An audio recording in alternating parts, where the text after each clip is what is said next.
Thank you very much. It's a pleasure to be here, of course, and really interesting talks. Today, I want to talk about a geological map of the South Pole that we finished up and published recently, using it as a framework for future exploration planning. And this is by Misha Ivanov and myself, and kind of bookended by two Krasilnikov, Sergey and Sasha, both young scientists who are just getting into the field, and they're really, really excellent. One is now at the Hong Kong Polytechnical Institute in Hong Kong. Next slide, please. So what do we do here? Where are we looking at? So everybody's familiar with the fact that the lunar south circumpolar region is really critical. It's increased concentration of hydrogen and regolith that we've talked about, possible presence of significant amounts of ground ice, and of course, really from a geological point of view too, the ejecta from the South Pole Aitken Basin is surely in this area here. Question is, where is it, and how do we distinguish that from the geological mapping, et cetera? So also, in addition to Artemis, of course, there is SCR as a destination for dozens of future lander-oriented interplanetary missions operated by NASA, Roscosmos, ESA, CHENSA, Israel, and ISRO, and probably many others too. So it's really critically important to get some basic background, geological background, to scientifically support these missions. And so we contribute to this SCR geological map in that vein. And it's been recently published in Icarus in 2023, and you can follow that reference there or send me an email if you want a PDF, et cetera. Next, please. So what does the South Circumpolar region look like, okay? It's really interesting in the sense that it's not like your normal Apollo sites that we went to. It lacks extensive Mare regions. It's similar to Apollo 16 and Luna 20 sites, okay, where indeed overlapping deposits of impact crater ejecta and basin ejecta are really the coin of the realm. And this really makes, as we saw at Apollo 16, unraveling that history difficult to determine the sequence of events, et cetera, because it's such a potpourri, if you will. And it also makes, therefore, the provenance of return samples potentially kind of enigmatic, okay? We may have a date for them, we may have a composition for them, but where the hell did they come from? So that's one of the things we've tried to do here. And next slide, please, is to provide the basis for that. And the geological map, of course, we map features, structures, stratigraphic sequences, and again, we define and map several major types of units and structures, high-standing massifs of the South Pole Aitken Basin, crater-related units, plains and units, both impact-related plains and volcanic and pyroclastic plains, which are very minimal in this area, but nonetheless there, and landforms related to crater modification as well, and modification states. A really critical thing that we've tried to do here is to provide absolute model ages for over 200 units. A lot of crater counting here, folks. And basically, this is for both impact craters that have been isolated and mapped and dated relatively, but it's also for other units as well, the individual geological units. So this is a really great resource because, as you'll see in a minute, it provides a quantitative estimate for the relative ages, qualitatively determined by impact, ejecta interactions, et cetera. And I'd point out, too, that with this identification of these individual craters, we have an opportunity to also use the Overbeck et al. Impact ejecta decay law, the kind of broadly speaking -3 decay law, to in fact map out the stratigraphy, looking at the contribution and decay of ejecta from each of these individual basins, put that in sequence, both relative and absolute, and then at any given point, drill a hole, and we can predict what the sequence of ejecta is going to be, and also what its thickness is. So I'll come back to that in a minute, but I encourage you to take a look at Abstract 2014, where there's, again, a description of this as well. Next, please. I should mention this is a scale of 1 to 300,000. Wow. And so the South Pole Aitken Basin, is really kind of important here. And again, it's the elephant in the room in terms of the South Pole region.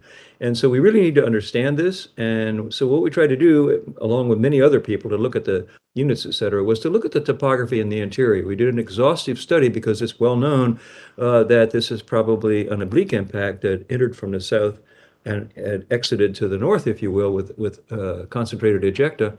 And so we've been looking at that and try to figure out, again, mapping the massif. So we took a look at the major features in the region, assessed the interior topography of SPA, compared this symmetry and asymmetry to known oblique impacts, And then we estimated ejecta thickness of decay so we could figure out how much was likely to be across the South Pole, South Circumpolar region.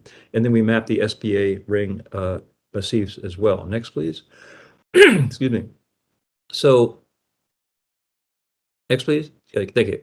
So the units that we mapped were the three smaller basins, of course, and then a whole series of impact craters, dozens and dozens and dozens of them.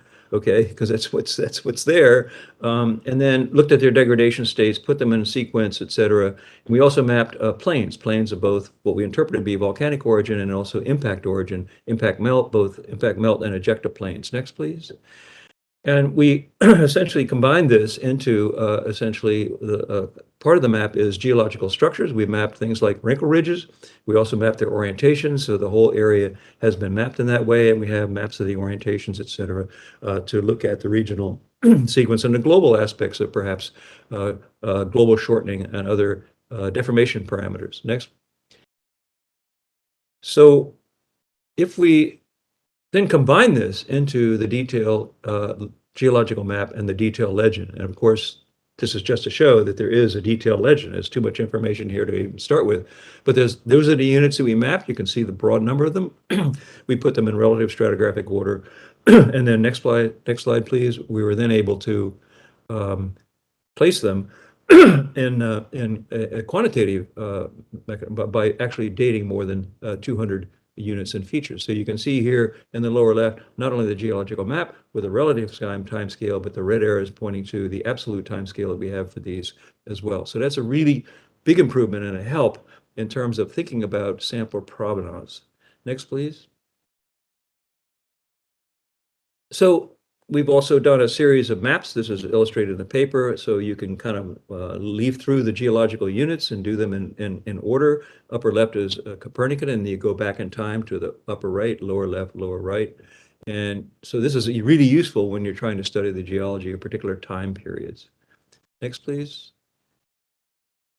In addition, we were able to, as I mentioned, for each landing site, take a look at the stratigraphic columns and geological cross-sections. What do I mean by that? So this is an example of Luna 25, which we'll be launching to the moon in the spring of 2024.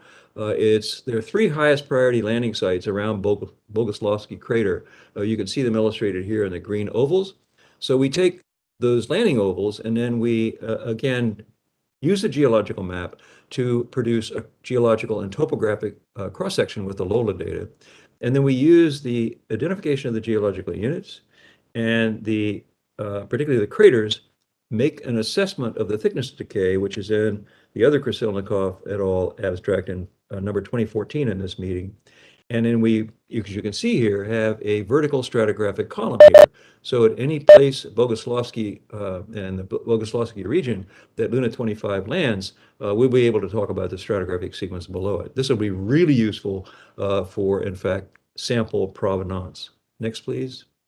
So again, we're doing this for all these sites, all the Artemis and robotic landing sites, and we're preparing these detailed stratigraphic columns and geological cross-section for each of the landing sites. Shown here are two that are illustrated in the abstract 2014, and you can see again, if we land at any of these sites, we will have a geological context, not just aerially in the geological units, but vertically in terms of the contributions of ejecta coming from different directions and with different thicknesses forming units, which I think will really be of an aid in helping with return sample provenance. Last slide, please. So thank you very much, and I'd be happy to answer any questions, and I hope gotten 2 minutes back on time, perhaps. Thanks.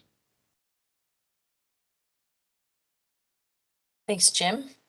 I think we have time for a quick question. There's one question in the chat. It says, Jim, the publication has the shape files, but will there also be a full poster-sized PDF release of the map product in the future? Yes, we can do that. And actually, I should talk to the people at USGS Flagstaff to get it put up on their site as well. Definitely do that. Thank you. Thank you for your interest.